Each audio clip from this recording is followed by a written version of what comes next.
اعوذ باللہ من الشیطان الرجیم، بسم اللہ الرحمن الرحیم۔ ہمارے جسم میں ہزاروں بھیڑیے، کتے، فرشتے اور شیطان ہیں، یعنی ہمارے اندر اچھی اور بری مخلوق دونوں موجود ہیں۔ ہم اصل میں کیا ہیں، یہ اس پر مبنی ہے کہ کون سی مخلوق ہماری ذات پر غالب ہے۔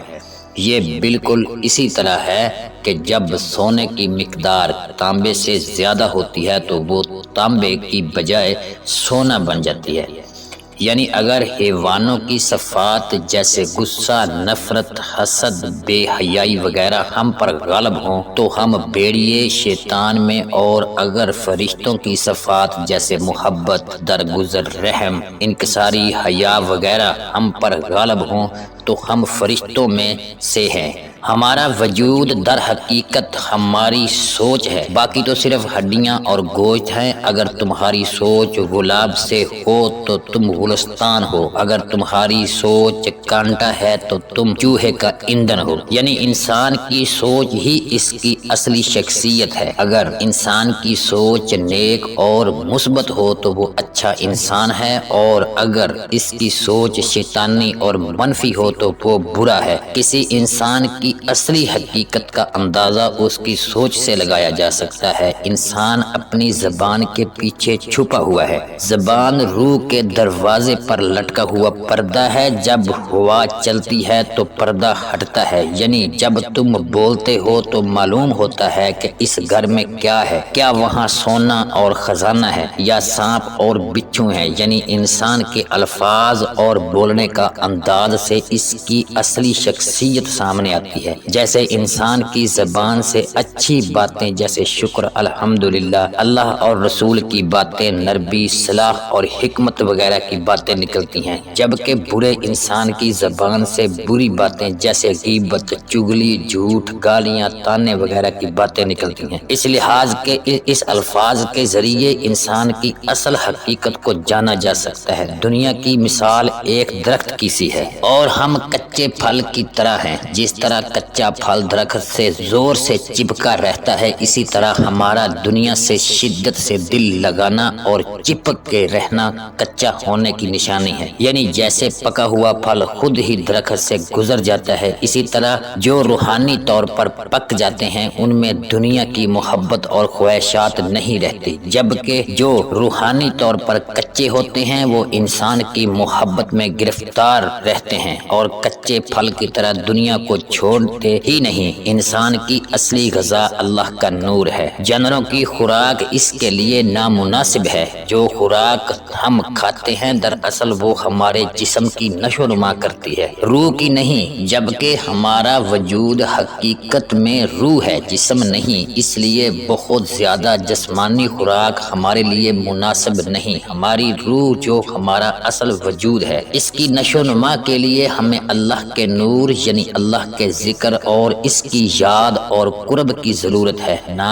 کہ گوشت اور سبزیوں کی۔ تمام بری خصلتیں جب ہمارے اپنے اندر ہوتی ہیں تو تکلیف نہیں دیتی، ہمیں اپنے خود کے پھوڑے سے کلاہت نہیں آتی۔ ہم اسی ہاتھ سے کھانے میں انگلیاں ڈال کر کھا لیں، مگر کسی اور کا پھوڑا دیکھ کر ہم اس کے ہاتھ کا پکا ہوا کھانا کبھی برداشت نہیں کریں گے۔ بری خصلتیں بھی پھوڑوں کی طرح ہیں، خود میں ہو تو تکلیف نہیں دیتی اور دوسرے میں تھوڑی ہی خصلتیں کراہت آتی ہیں تو وہ برداشت نہیں ہوتی۔ اللہ سے یہ دعا کریں کہ وہ ہمیں اپنے آپ پر قابو رکھنے کی صلاحیت عطا فرما دے۔ جو شخص خود پر قابو نہیں رکھ پاتا وہ اللہ کے فضل سے محروم رہتا ہے۔ جس شخص کو تمیز نہ ہو وہ نہ صرف اپنے آپ کے ساتھ زیادتی کرتا ہے بلکہ پوری دنیا میں ہی آگ لگا دیتا ہے۔ یعنی بد مزاج انسان کی بد مزاجی کی وجہ سے لوگ اس سے دور بھاگتے ہیں، اسی طرح وہ خود اپنا ہی نقصان کرتا ہے، معاشرے کو بھی، کیونکہ وہ خود پر قابو نہ رکھنے کی وجہ سے لوگوں کے لیے باعث نقصان ہوتا ہے۔ جب ہم بھوکے ہوتے ہیں تو کتا بن جاتے ہو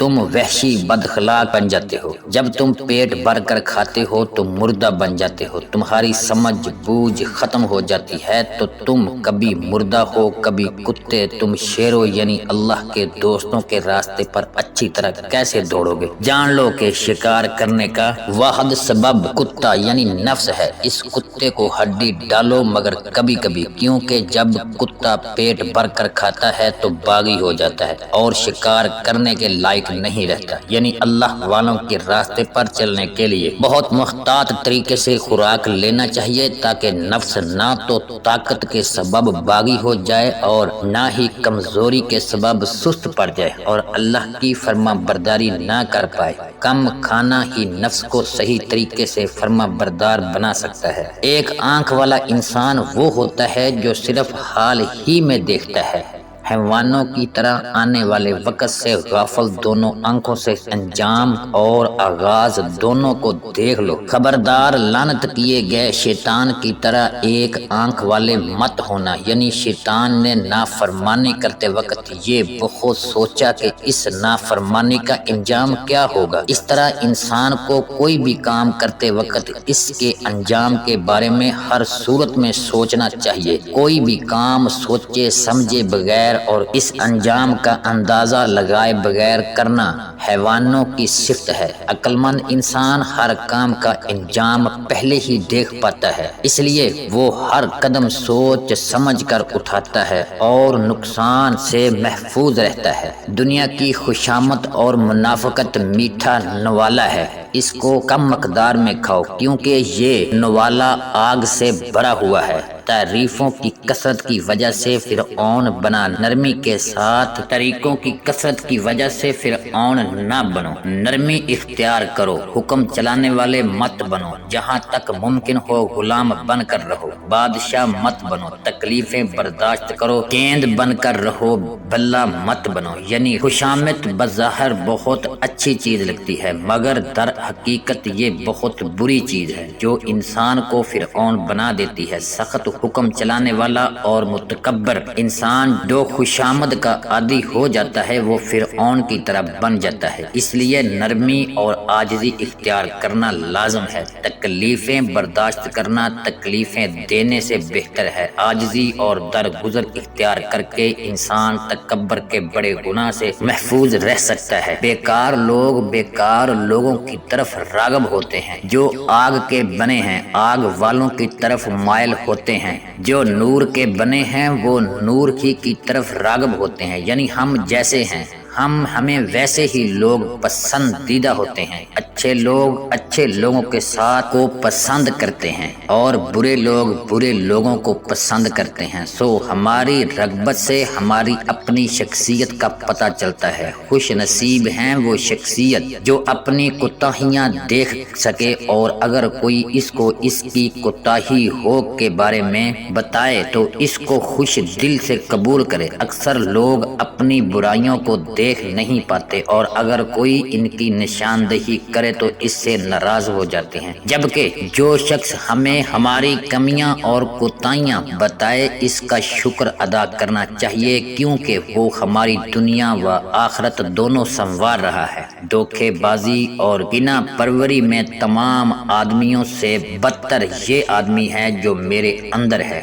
جان لو کہ تمہاری ہر ایک بری عادت ایک کانٹے کی جھاڑی ہے، کئی بار اس کے کانٹے تمہارے دامن میں چبھ چکے ہیں، کئی بار تم اپنی ہی بری عادتوں سے زخمی ہو چکے ہو پر تمہیں کوئی عقل نہیں، تم دوسروں کے زخموں سے لا تعلق ہو سکتے ہو جو تمہاری بری فطرت کی وجہ سے انہیں لگتے ہیں، مگر تم کسی صورت بھی اپنے زخموں سے غافل نہیں ہو سکتے۔ تم اپنے لیے، ہم اپنے لیے اور ہر اجنبی کے لیے عذاب ہو۔ اللہ اور رسول کے ہاتھ تھام لو اے بھائیو، جسم کے ابو جہل سے فرار حاصل کر لو، یعنی ہماری اپنی ذات ابو جہل کی طرح ہے۔ جہالت سے بری ہوئی اللہ اور رسول کے احکام پر چل کر اس ابو جہل سے چھٹکارا حاصل کیا جا سکتا ہے۔ پیارے دوستو، بھائیوں اور بہنوں، اس ویڈیو کے آخر میں دعا کے لیے ہاتھ اٹھائیں اور کمنٹ سیکشن میں آمین ضرور لکھیں۔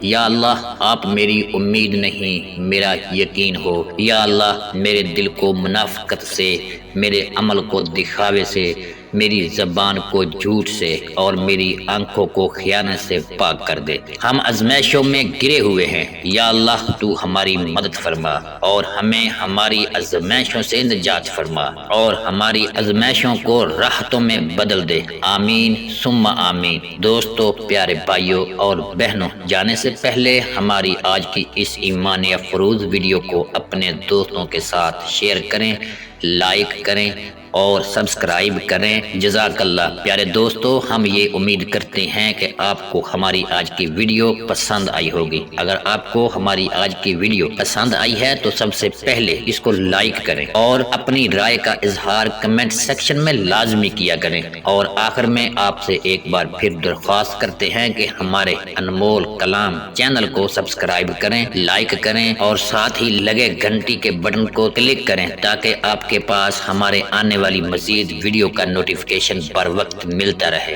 اللہ تعالیٰ آپ کو اپنے حفظ و ایمان میں رکھے، آمین ثم آمین، وما علینا الا البلاغ المبین۔